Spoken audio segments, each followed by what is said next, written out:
Yo, buat teman-teman semuanya, khususnya sudah ada di YouTube Solusi Hutang MB. Katanya ada 30 pinjol semi legal gitu loh. Teman-teman sudah tahu apa belum gitu loh. Karena ini selalu teman-teman mencari referensi sampai Anda masuk kepada saya untuk mencari perbandingan, Bang, apakah benar pinjol ini itu masuk ke dalam semi legal ya. Oke. Ini mungkin banyak ya teman-teman yang menjadi korban dari si perampok-perampok online yang mana mengajak Anda untuk meminjam dengan menggunakan data KTP Anda dengan sistem bagi hasil, dengan mereka bilangin kalau Anda galbay mandiri Anda rugi. Ya kan, data Anda akan rusak, Anda tidak dapat apa-apa, kata mereka, ya kan. Tapi kalau Anda galbay menggunakan jasa kami, data Anda bisa kita pergunakan, Anda dapat duit, Anda galbay data Anda rusak pun nggak ada masalah, Anda dapat duit. Ya kan? Ada nggak sih yang baru-baru telat-telat bayar, yang belum jatuh-jatuh tempo? Kalau sudah jatuh tempo nggak usah hubungin kami. Seperti itu nggak sih? Dalih mereka gitu loh. Dan mereka juga selalu membilangin, setiap kali ada pertanyaan, contoh teman-teman tanya, selamat siang, saya kebetulan telat bayar di Kredit Pintar misalnya gitu kan. Kira-kira DC-nya datang nggak sih? Datang. Itu DC Kredit Pintar itu datang biasanya kalau nggak 1 bulan pertama, kalau nggak 2 bulan pertama. Jadi kalau belum telat, hubungi nomor yang ada di bio.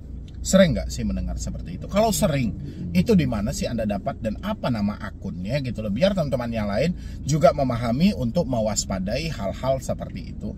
Karena hal-hal ini adalah pembodohan. Mereka sengaja memanfaatkan diri Anda, melalui ketakutan Anda. Karena Anda baru mau jatuh tempo, sebisa mungkin mereka akan ngajak lagi meminjam uang di pinjol dengan menggunakan data Anda, hasilnya dibagi 2. Tujuan mereka bukan ingin membantu Anda. Tujuannya adalah mempergunakan data Anda supaya mendapatkan hasil dan mereka mendapatkan cuan juga. Ya, ini tujuannya. Begitu mereka mendapatkan hasil yang mereka tuju, ya, paling Anda cuma dikasih satu solusi aja.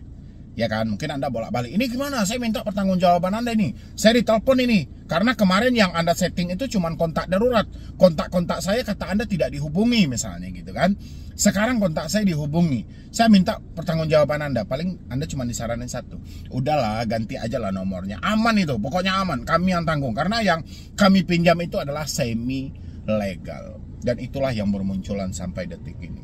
Setiap hari saya live, saya menjawab pertanyaan teman-teman semuanya, baik di Instagram, di chat WhatsApp, segala macam. Saya menjawab pertanyaan selalu dengan perbandingan, Bang, apakah pinjol ini legal atau semi legal? Ya, saya bilangin, Anda dapat bahasa semi legal ini dari mana? Saya 6 tahun ada di YouTube. Saya juga mencari setiap hari informasi tentang pinjaman online, mempelajari juga tentang seluk-beluk pinjaman online. Saya tidak menemukan ada pinjol dengan nama semi legal.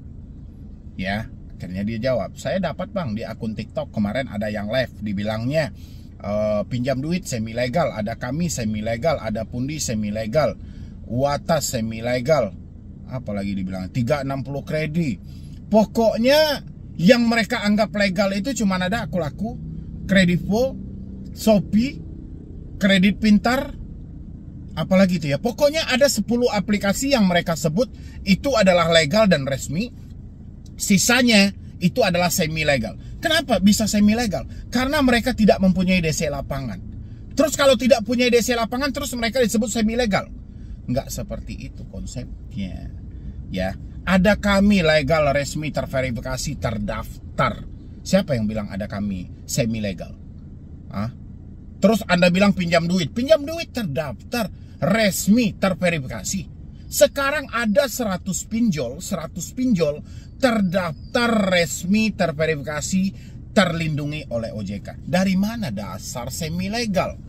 Bahasa semi legal ini hanyalah bahasa pemanis yang mereka sambung-sambung saja karena mereka sudah kewalahan dengan pertanyaan itu aja. Sementara mereka perampok online ini bagaimana dia mengelabui orang yang bertanya supaya mau dengan rela menggunakan data mereka untuk meminjam di pinjol yang mereka maksud. Ya, fatalnya adalah pinjol yang Anda anggap itu adalah semi legal, ternyata pinjol itu adalah legal, resmi, ada di OJK. Ya, tidak ada yang namanya semi-semi legal. Jadi sudahlah buat teman-teman semuanya, sudah cukup Anda dibodohi dengan bunga tinggi, pemotongan biaya layanan, penagihan tidak beretika. Rasa saya sudah cukup. Ya, jangan ditambah-tambah lagi dengan kebodohan semi legal ini perampok online. Ya, silakan Anda pertanyakan sama mereka. Tujuan Anda ngajak saya minjam lagi dengan menggunakan data KTP saya. Kenapa Anda tidak menggunakan data KTP Anda sendiri? Ya, itu kan logikanya gitu loh. Mereka kan berkelompok itu, berkelompok, ada jejaring mereka semuanya. Kenapa tidak pakai aja data masing-masing? Kenapa harus melibatkan data Anda? Berarti dia main enak aja, lempar batu sembunyi tangan. Data-data Anda, uang nikmati berdua, masalahnya tinggal pada diri Anda. Karena pinjol yang tahu adalah data Anda. Apapun alasannya, itu adalah Anda. Mau uangnya dibagi dua, mau hasil penipuan, mau hasil apa, pinjol cuman tahu data-data Anda. Ingat itu. Ya, jadi jangan pakai lagi. Ini pinjol semi legal, aman di Galbay. Ini Galbay itu aman.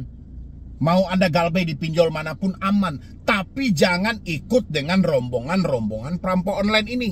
Kalau Anda ikut rombongan perampok online, sejak awal nawaitu Anda sudah tidak baik. Anda minjam pinjol sengaja untuk tidak bayar.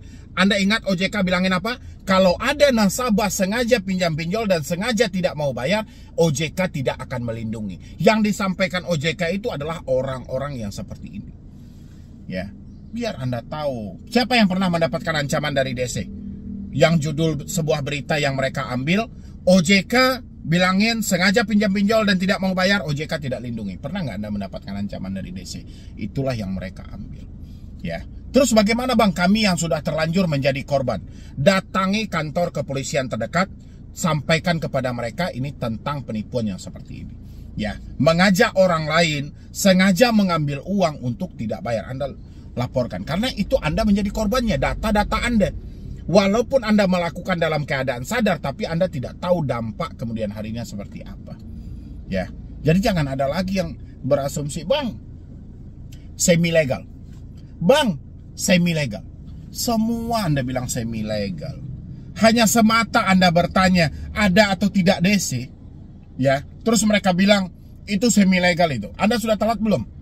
Belum. Kapan telatnya? Kapan jatuh temponya? Tanggal sekian, ya sudah, hubungi nomor yang ada di bio.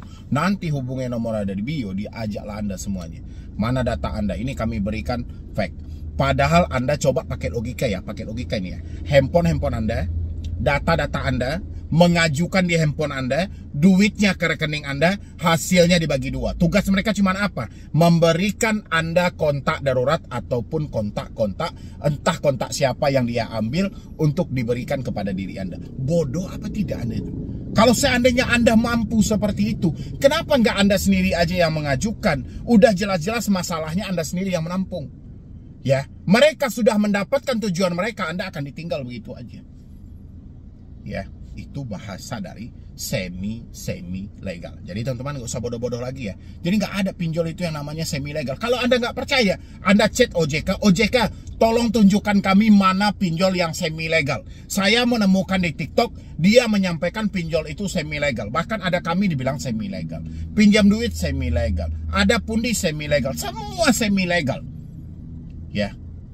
Masa yang mereka ambil patokannya yang legal cuma aku-laku? Ya, Kredivo, Shopee, kan gila seperti itu pembodohan, tipu muslihat gitu loh. Ya, untuk apa? Untuk memenuhi keinginan mereka. Mereka menggunakan data orang lain, dan teman-teman yang menyerahkan data teman-teman itu yang lebih bodoh lagi. Dan habis itu lagi, selain kata-kata semi legal, teman-teman harus mengantisipasi juga dalam diri Anda. Soal jasa-jasa hapus data, saya berulang kali sampaikan sama Anda, tidak ada jasa hapus data. Tidak ada yang namanya orang yang bisa menghapus data. Yang ada adalah menghapus sisa uang yang ada di kantongmu. Itu baru ada. Ya. Menghentikan sebar data, tidak ada orang yang bisa menghentikan sebar data. Ya kan? Backup data nggak ada, itu hanya pencanggihan dalam bahasa saja. Mereka mencari bahasa yang paling enak digunakan supaya Anda lebih yakin bahwa mereka ini berkualitas. Padahal tidak, mereka itu penipu. Ya.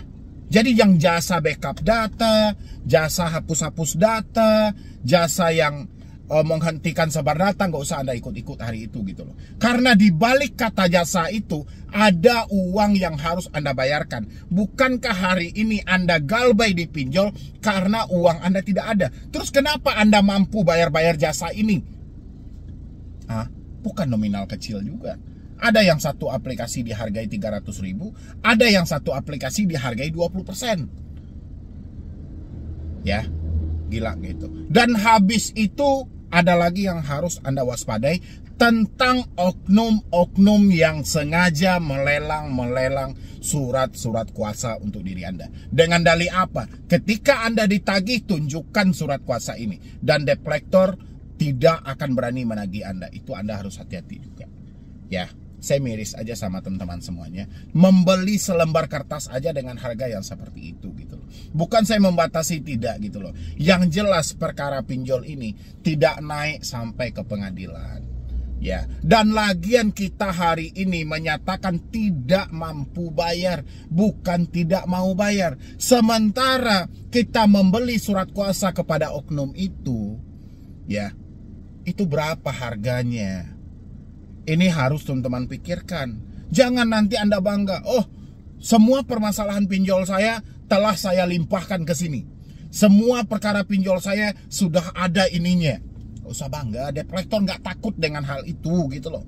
Mau 1000 lembar Anda beli surat kuasa, juga debt collector tetap aja akan menagih Anda gitu loh. Nggak peduli mereka. Ya. Debt collector itu mana mau tahu dia dengan surat-surat seperti itu. Yang dia tahu adalah bayar tagihanmu. Debt collector itu mentalnya hebat. Kenapa? Karena dia tidak diketahui oleh orang-orang. Siapa yang melakukan pengancaman di balik layar, dia tidak diketahui oleh orang-orang. Jadi pakai logika teman-teman semuanya. Ya, jangan mau pemikiran Anda diperbodoh seperti ini. Jangan sampai ketakutan Anda membodoh-bodohi diri Anda sehingga mengeluarkan uang-uang yang tak jelas. Lebih baik Anda galbay mandiri. Galbay sendiri aja. Sumber masalahnya ada di mana? Telepon. Ya kan? Semua orang-orang itu juga melakukan dengan hal yang sama. Joki tadi atau perampok online, kalau mereka sudah mendapatkan tujuan mereka, ending akhirnya apa? Anda diminta buat ganti nomor, hapus WA, reset HP. Udah selesai. Ya kan? Terus yang lain juga apa? Backup nomor juga seperti itu. Setelah katanya dialihkan kepada mereka, Anda juga diminta ganti nomor. Ya, terus apa lagi coba? Oknum-oknum yang jual-jualan tadi, Anda juga diminta ganti nomor. Ya, kalaupun tidak ganti nomor, hasilnya juga tidak ada. Karena sumber masalah Anda itu ada di telepon itu sendiri. Analisalah sama teman-teman semuanya. Sebodoh-bodoh Anda, kalau logika Anda terbuka, Anda pasti menganalisa, bisa menemukan sumber ketakutan Anda. Masalah Anda karena ditelepon setiap hari.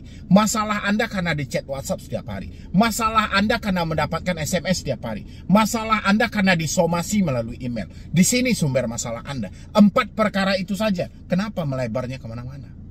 Sampai bahasa semi legal, sampai mau dengan membayar jasa hapus data, sampai dengan mau ikut serta dengan backup data, sampai dengan membeli surat-surat kuasa kepada oknum-oknum. Kenapa coba? Ini yang harus teman-teman pikirkan ya. Jadi buat kedepannya, buat teman-teman semuanya, sebenarnya urusan dengan pinjol ini lebih banyak lagi yang kita pelajari. Kalau hanya sebatas menghadapi DC, mah gampang-gampang saja. Tapi menghadapi diri sendiri yang tumbang selalu karena pemikiran kita yang negatif, ini bahaya. Bahkan kenegatifan dalam pemikiran kita itu bisa menjadi uang bagi orang yang ingin melakukan penipuan. Sadarlah sampai di sana. Jadi tidak ada pinjol itu yang namanya semi legal. Ya, yang ada pinjol itu 100 aplikasi hari ini itu terverifikasi legal, resmi, ada di OJK. Tidak ada yang namanya semi-semi legal. Oke? Jadi buat teman-teman semuanya, mungkin dari saya cuma itu aja. Kedepannya banyak-banyaklah mempergunakan logika. Jangan selalu kedepankan rasa takut. Kalau Anda masuk dalam sebuah grup atau tempat konsultasi mengenai pinjaman online dan segala macam, hati-hatilah, timbanglah pakai logika Anda. Kalau rasanya yang mereka sampaikan nyambung dengan diri Anda, lanjutkan. Tapi rasanya tidak nyambung dengan diri Anda, malah merugikan diri Anda, hentikan seketika itu. Oke? Jadi sekian dulu dari saya, Medi Broni. Wassalam.